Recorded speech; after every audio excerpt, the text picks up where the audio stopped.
We do not care. Welcome to the 7th official episode of the We Do Not Care podcast. Big news in Pittsburgh. Terrell Austin, also known as Judas, the betrayer of Jesus, is finally out. We've been waiting for this these past couple of years. Can't believe it's finally here. Mike McCarthy just brought in Patrick Graham, the old Raiders DC, for the past couple of seasons. He had a stint in Miami in 2019 where, that defense was definitely bottom of the league. But then he went to New York a couple of years later, around 2020, 2021. I think they're ranked about the ninth rated highest passing defense, something like that. And then they've just been sort of middle in the pack these past couple of years in Oakland, which, they don't have a lot of talent. You can bring in somebody like Crosby. Obviously, Wilkins had his incident. But in terms of like the corners and the safeties and the linebackers, Spillane was there for a little bit, but no one really jumps out. So I think the difference between him and Austin is not only has Graham been in the game for a while, but he's also been successful, and he's done a lot with a lot less compared to Austin. And frankly, anybody is better than Austin. I know the both of us are both optimistic to see what he can do in Pittsburgh, see what he can do with more playmakers. Hopefully we're able to retain guys like Eccles and Ramsey. I know that James Pierre kind of had a little cryptic message on his Instagram story. I don't know if that means he's out. I'd love to keep him. I think he was sort of an unsung hero this past season. But yeah, I'm definitely looking forward to Graham's contribution this season. We'll see what happens. What are you thinking? I said in the video that we made when Mike McCarthy was first hired that coordinators would play a big role. Obviously, we know that Mike will be taking over offensive play calling, but just going forward for the future, that it would be big to see who he brings in, if he brings in younger guys. And I know that we both agreed that if they were to bring either coordinator back, we would be massively disappointed. So obviously, they're bringing in a new OC, given that Arthur Smith is being shipped off to Ohio State. But you know, it's an interesting hire. He definitely has some experience. It's not like we're hiring some really young OC. He definitely has some experience, and like you were saying, has done a lot more with a much less kind of flashy name type of unit. We have guys that are being paid multi-millions, and it's about if they can live up to their contract value, whereas he is just bringing the best out of guys who are flying under the radar. So very much looking forward to see what he can do. And I'm excited about the prospect of not having Terrell Austin calling plays on the defensive side of the ball next year. I also think that we've watched the Steelers for so many years and thought more than any other team I've ever seen that even if it's 3rd and 15, that there's a chance that the offense is going to convert. And the third down play calls have just been truly awful. There's no scheme. There's no method to the madness. It's really just throw the pass rush out there and hope they can convert. And if not, the secondary is cooked. So regardless of how well the secondary played this year, obviously some key free agents to bring back. I think Pierre proved that he's deserving of another contract, even if it's a short stint with the Steelers again. Would love to bring him back, and obviously hoping that Joey takes another step forward as our certified CB1.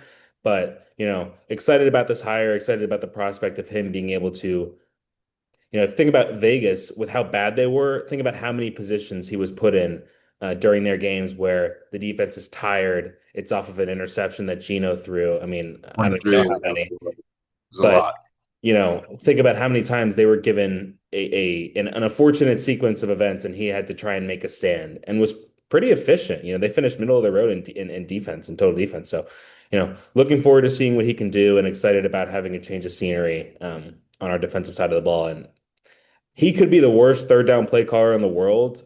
I feel like Austin is a step worse. So, looking forward to seeing how he can utilize our pass rush. We have so many guys on expensive contracts, TJ. So, hoping that he can unlock him next year and hopefully take some of the pressure off of him, maybe unlock some other guys that make his job a little bit easier to get to the quarterback and reduce his chip rate a little. So, we'll have to see. But overall, I'm excited about the hire. Definitely a guy that has proven that he can do a good enough job with, not too many star players. So having the highest paid defense, have to hope he can unlock us and do a good job here. Yeah. Well, one more quick thing on Graham that I read about actually was the Raiders, I believe, were the 4th lowest paid defense in the league and still ended up middle of the pack. So that's definitely a promising stat. So we'll see what he can do. We'll see how much money is distributed to the defense this year with contracts being restructured with free agents being re-signed and all that stuff. And then lastly, before we head into our defensive rankings for the past year, Arthur Smith, I just wanted to talk about that real quick. Congrats. I'm happy you're not in Pittsburgh anymore. Julian saying, get ready to learn Arthur Smith football, baby. If you are a tight end on Ohio State, I'm taking you for anytime touchdown every single game. Jonnu Smith, I think, is going to get his 13th year of eligibility. Probably going to have to change his name, but I'm sure we'll see him out there. We'll probably be saying his number one target. I don't want to say good riddance to Arthur. There were some ups and downs this season, and obviously didn't have much to work with. I think the offense was pretty stale overall. Wish him the best, obviously, but looking forward to the future. So now to jump to this past season's defensive rankings, we're going to start with the cornerbacks, guys like Joey, Pierre, Eccles, Ramsey, Slay, Asante. Number one, I have Joey. Not much has to be said about him. He was locked down all year. He was able to finally get to a point where he could establish a level of physicality and also at the same time not be too aggressive, not get all these penalties, all these flags that just plagued him his first couple of years. So I'm really excited about his future. He was definitely all pro worthy this year. I'm just really proud of him and can't wait to see what else he can accomplish. At my two, I have Pierre. I think Pierre, like I was saying, kind of an unsung hero. Whenever he was called into action, for example, the pick against his cousin Lamar, he stepped up. We're aware of him. We know he's primarily been a special teamer in his career, but for the most part, when he stepped up, especially this year, he's been able to make some really positive contributions. So I'd love to be able to retain him going into next season. At my three, I have Ramsey. Ramsey, I give credit to for being able to be vulnerable, to make that switch, to do what's best for the team, going back from safety and nickel cornerback or whatever it is. I think especially the first couple of weeks of the season, he was definitely aggressive and played smart. I think that kind of went down towards the end of the season, but I think he's just a physical presence. It's kind of like Minka. You want to let him hit. He's definitely a ball hawk. Curious to see what role he plays next season. I think overall, though, he had a very solid performance, and I'm looking forward to it. And at my four, I have Eccles. Not too much bad to say about Eccles. He was pretty on it all year. He got picked on a little bit, but he also stood his ground. Going against wide receiver one sometimes, or even two, whether it was Chase or Higgins or just other guys. I think he stood his ground. I think he did a good job overall. Didn't get beat too much. And then my second last spot, I have Asante. We saw him immediate impact in that Miami game, getting that pick, sort of setting the tone. I also don't think he got picked on too much. I really think the corners, as compared to past couple years with guys like Levi Wallace or Steven Nelson or whoever we have playing there, I feel like they were one of the most solid groups all year. Not too many complaints. I think the scheming definitely hurt them, but I think overall in coverage, they were very solid. And I think in my last spot, I think you know who it is, Darius Slay. We had talked about this acquisition going into this year. I was very, very disappointed. I think I could have played better. Frankly, I would have had more stamina or just cared. That might have been the worst tackling performance I've seen in the season, especially for someone that used to be an all-pro and a pro bowler. Very disappointing. I'm glad he realized that he's done. It was very hard to watch. I'm sure it was hard on his body because he was moving like 2 miles per hour. But glad to see him gone. Wish him the best. Obviously, great career. Disappointed that he couldn't have been more beneficial in the cornerback room, but it is what it is. And we kept moving, and we brought in some other guys like Kyle Duggar and some dudes like Eccles and Pierre stepped up. So, if you have any thoughts on the defensive back, Don't think I disagree with any of those rankings. A couple things to note. One thing with Joey is, I don't even know that he's necessarily the one thing coming out of college for him was he's too physical. He's holding guys too much. He's playing too sloppy. I don't know that he's necessarily holding less, but he's definitely gotten better at hiding it. And yeah, if you look at some of the routes that Nico Collins ran against him in that Texans game that weren't called, he's tugging, but he's just gotten better at, flying under the radar a bit. And I mean, he's definitely improved for sure. He was to kind of tie it into some of the other guys like Eccles and Pierre. There isn't that same expectation with them that there is with Joey. We drafted Joey 32nd. It was that one weird year where there were only 31 picks in the first round. And he was drafted the first pick, the second round at 32. With Eccles, I was incredibly impressed because there's just no, you can't expect much from No him. He's not expectation. that prime time name where you're expecting that much. And he really impressed me. Made some big plays, had some huge PDs for us this year, and excited about the prospect of bringing him back. Same thing with James Pierre. We've said after so many games he'll make one play that's equal to a James Pierre legacy game. And almost every game that he touches the field, it's a James Pierre legacy game. So need to bring him Immediate. back. Need to get him back in the black and gold. He was great for us this year and had a small enough sample size that the games that he did play, he played really well, and then he got hurt, and it was like no one could even question. Maybe he would have been targeted more had he continued to be available and continue to play, but we didn't see it, and what we did see was pretty darn good. So he definitely surprised me this year. I shouldn't have been surprised given that he's one of the greatest cornerbacks to ever play the game, All but time. definitely excited about the prospect of bringing him back and excited about Joey taking another step. That Slay acquisition, he's been locked down in his career, but he's old and corner is a really hard position to play. So not surprised that he's fallen off a little bit. And it was nice to have him for a few games. It was definitely nice to get rid of him. Ramsey had that defining moment week one of the season, slamming Garrett Wilson and basically winning us that game against the New York Jets and was kind of iffy for the rest of the year. But like you said, have all the respect in the world and don't think it would have happened under any other coach besides Mike Tomlin, but definitely respect the fact that he was willing to go play at safety and to go and, make the adjustment, put his pride aside, do what's best for the team and give up his CB1 status or so he thought. So, in prior years, we thought the secondary was kind of lackluster, partially due to a lack of scheming in terms of the coverage, which is just a testament to our DC not being adequate. But at the same time, I think the secondary was able to step up this year, even given some of our scheming struggles. So proud of that unit for the way they were to step up. Obviously, there were some ups and downs, but overall, can't say enough for their commitment to trying to, stay in the game. And I think they did a really good job overall. Yeah, I mean, speaking of guys like Slay and poor tackling, now I'll move on to the linebackers. Some of the worst tackle job I've ever seen. Um, Wow, Patrick Queen, man. You are one of the worst coverage linebackers I've ever seen and one of the worst run game stoppers I've also ever seen. You cannot tackle anything.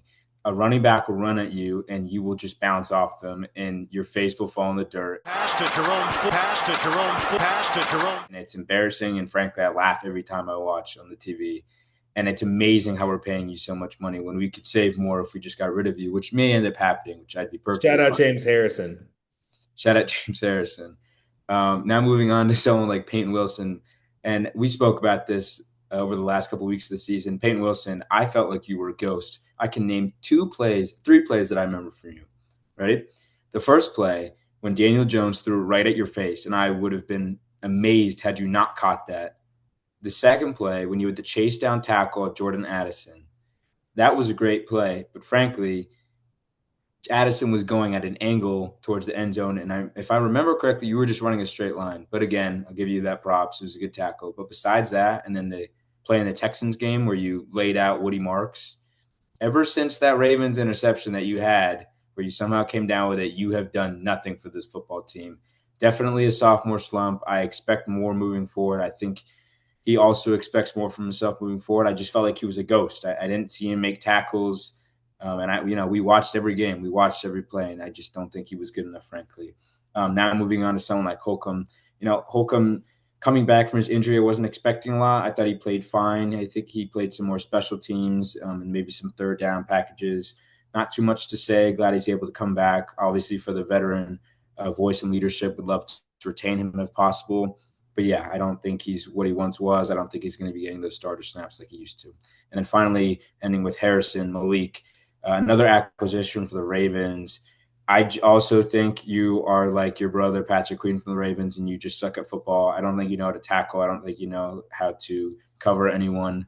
I'd be fine to not have you back on this football team. I think it's kind of a waste of a roster spot. You didn't do anything to impress me. Yeah, that's just kind of my thoughts on the linebacker room, if you have any. Underwhelming as a whole, I'd like to say. We would save a significant amount of money cutting Patrick Queen. And I said, shout out James Harrison. He's already said he's gone. We don't know what's happening behind the scenes, but and Patrick Queen He has knows. posted some pretty quick cryptic tweets, but We don't know what's happening, but we would save a lot of money, and he has to be one of the most overpaid players in the entire league right now. Just not cutting it.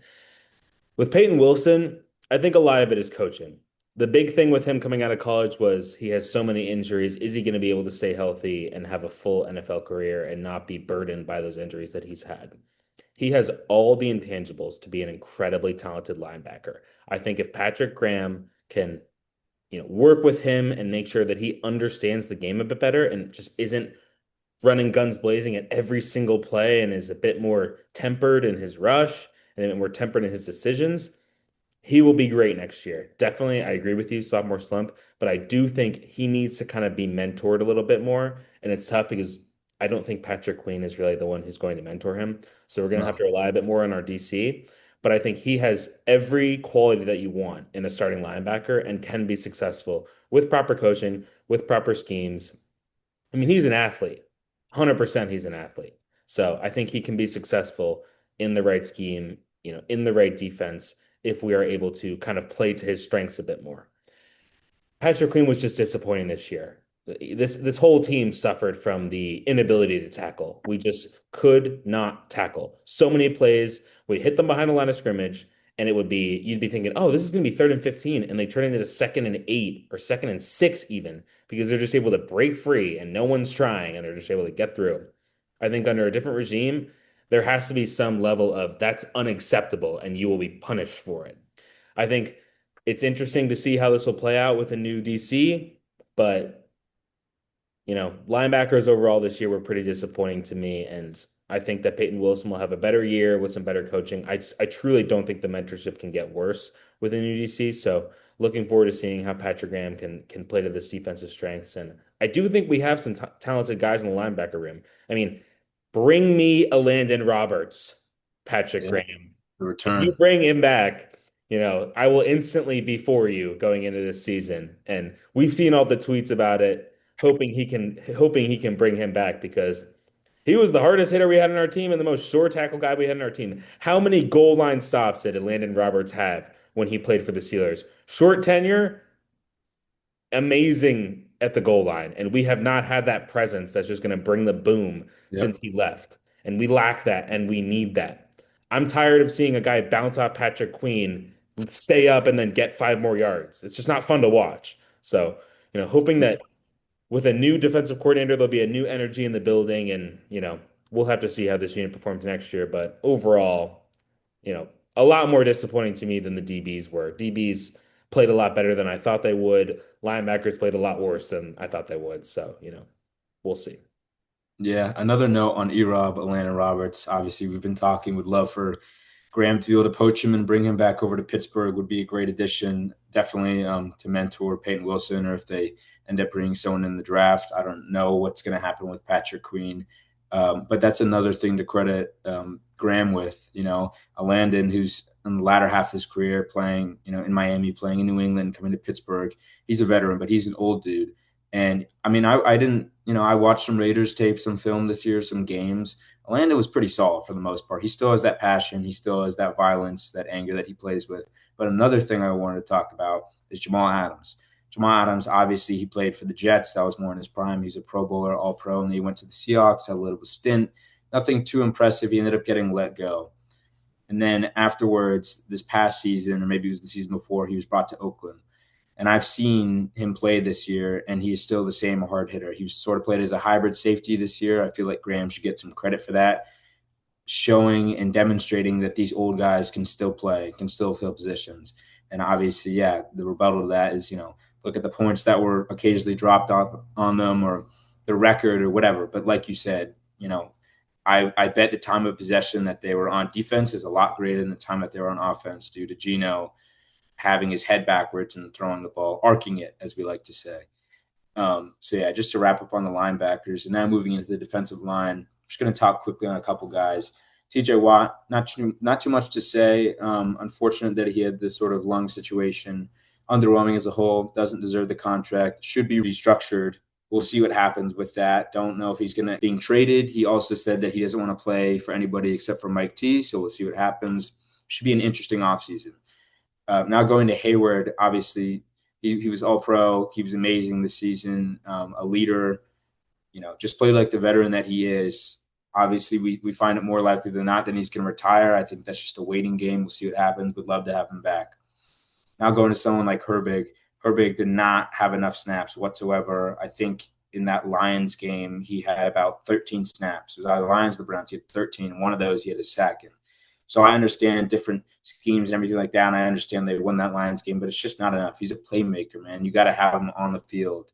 He's an elite pass rusher. He just is, especially when on the left side, Highsmith or TJ are cutting in and it allows the quarterback to move to the left side or inwards or whatever it may be.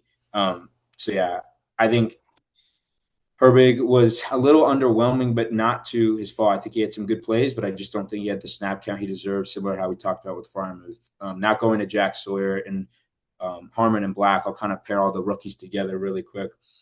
Sawyer and Black and Harmon, they were all involved in a bunch of turnovers, more than I was thinking, and tackles for losses, whether it was on Kenneth Walker, I saw a couple, or Jahmyr Gibbs, or David Montgomery, or whoever, or Woody Marks. I was very impressed by them. There's a lot of talent there.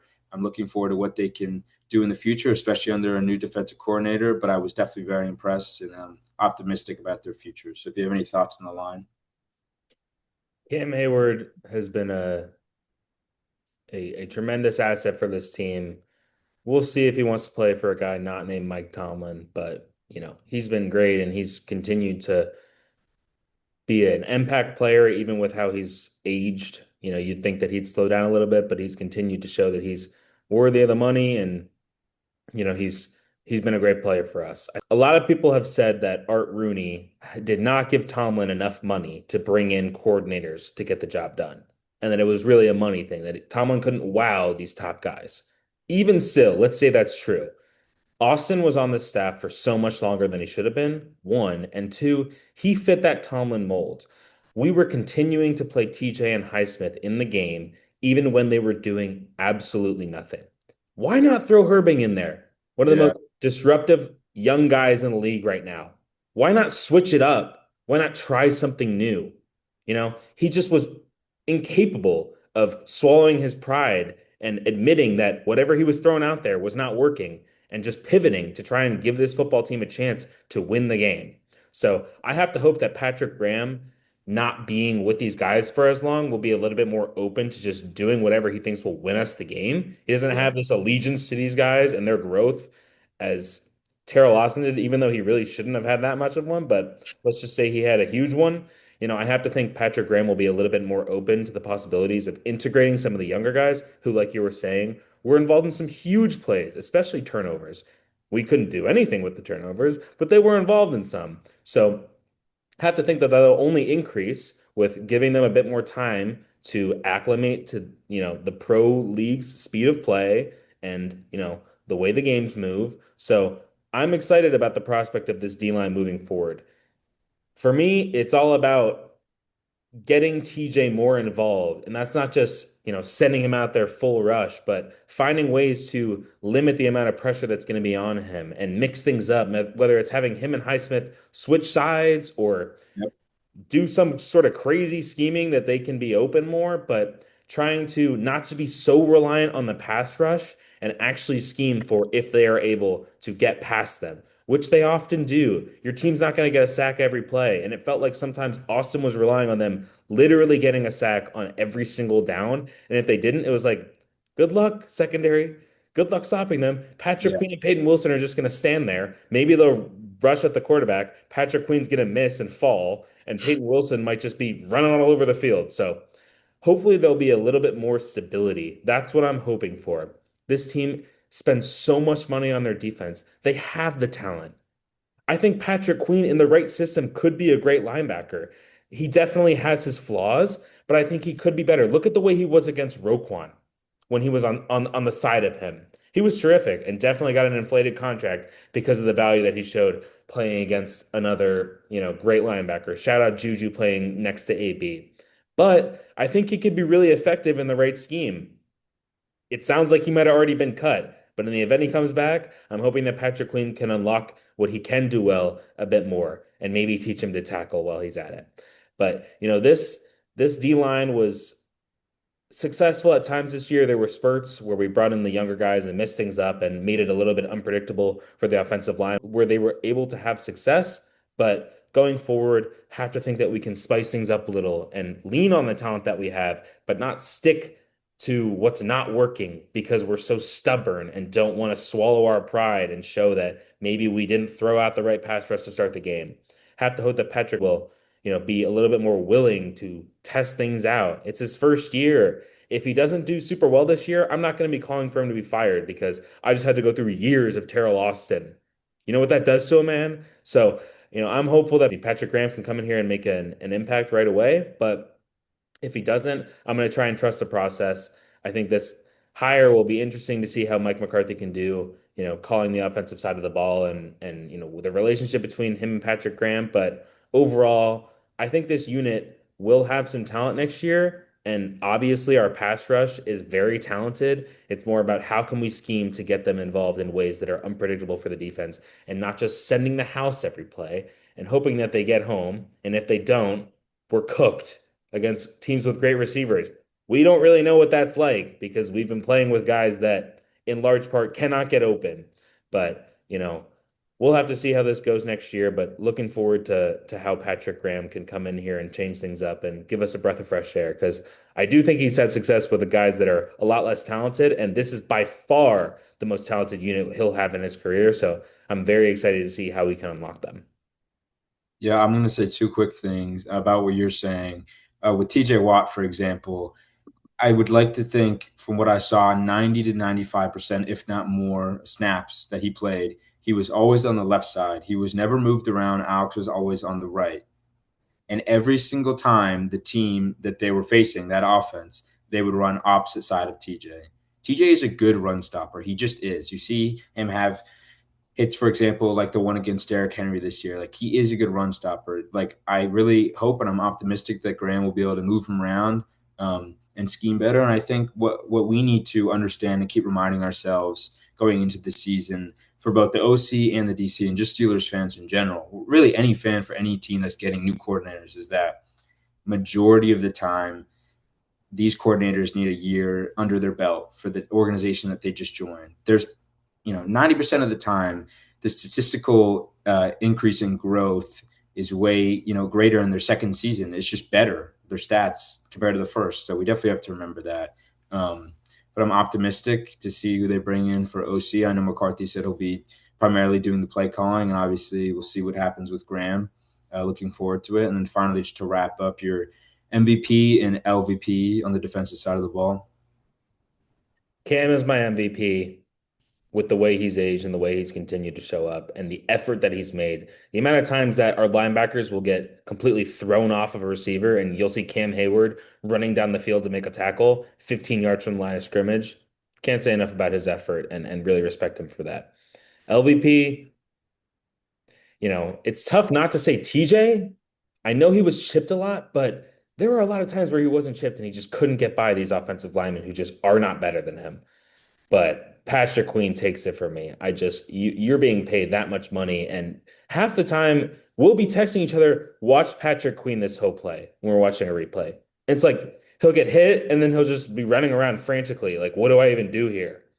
And you're being paid millions and millions of dollars to make an impact for this team. So, like I said, I think he has some intangibles that will make him a great linebacker in the right scheme, but it's going to take a great DC. So I'm not saying that Patrick Graham has an easy task ahead of him, but with what he's been able to do with defenses, not only that were far less, in terms of how much they were paid than the Steelers, but also that were put in awful positions given the way that their offense showed up.